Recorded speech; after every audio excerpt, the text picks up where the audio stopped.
Hello, and welcome to the Client ID Key video for the Tennessee Strong Families Tracker tutorial videos. In this video, we are going to go over the Client ID Key tab in detail.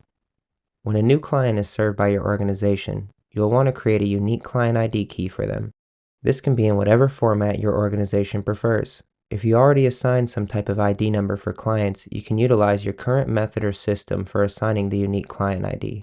When you create the unique ID number for a client, please document the unique ID number in column C, followed by the client's first and last name in column D, and their birth date in column E.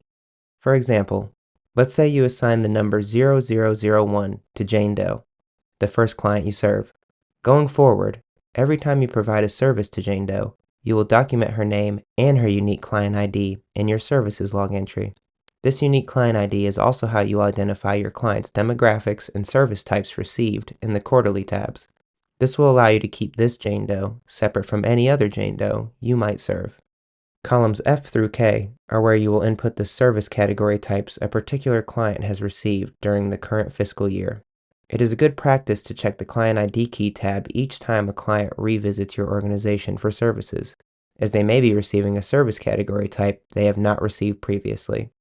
For each of these columns, it should either be blank, indicating that a client has not received any services in that category, or contain a 1, indicating that they have received a service from that service category. Upon revisiting, if a client receives services from the same service category they did previously, no further input is needed in these columns as long as it was properly recorded during the previous visit.